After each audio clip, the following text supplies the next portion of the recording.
She picked him and I stepped back. Not because my love for her faded, but because her heart no longer reached for mine. When someone's affection turns elsewhere, you don't cling. You let go. It wasn't a loud, messy breakup. No shouting, no desperate pleas. We sat in the familiar corner of our favorite cafe at the same worn table holding the same mugs. But we weren't the same. "I need space," she said, her voice soft, but her eyes betrayed her. It wasn't space she craved. It was distance.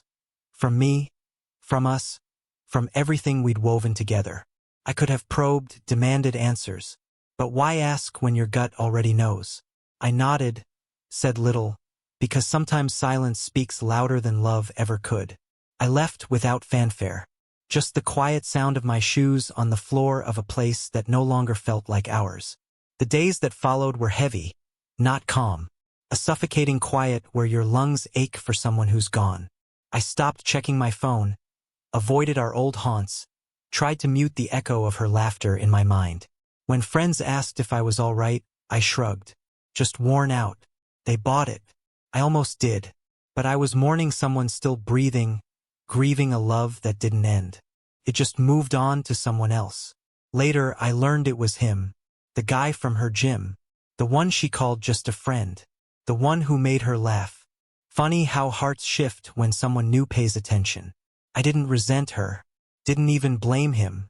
I just hated how effortlessly she moved forward while I was still gathering shards of a future we planned like it was certain. So I pushed on slowly.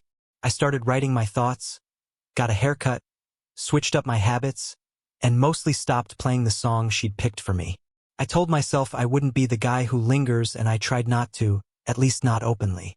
Then one rainy Sunday, I stepped out of a bookstore, coffee in one hand and keys in the other, and there she was by my car. Drenched, no umbrella, her face carrying a weight I hadn't seen in months. I froze.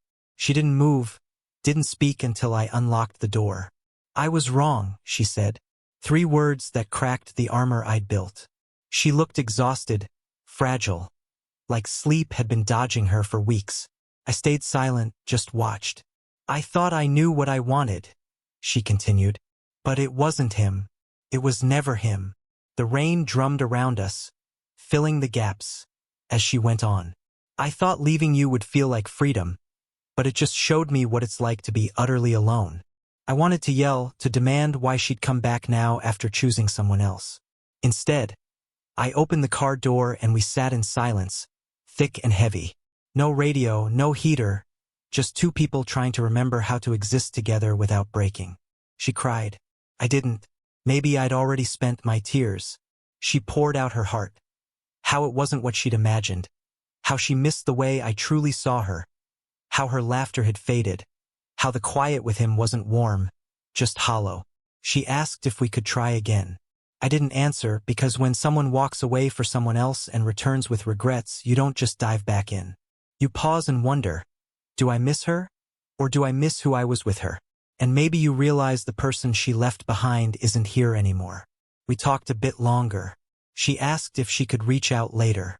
"Maybe," I said, "because healing isn't a gate you swing wide for just anyone, even if they once held the key."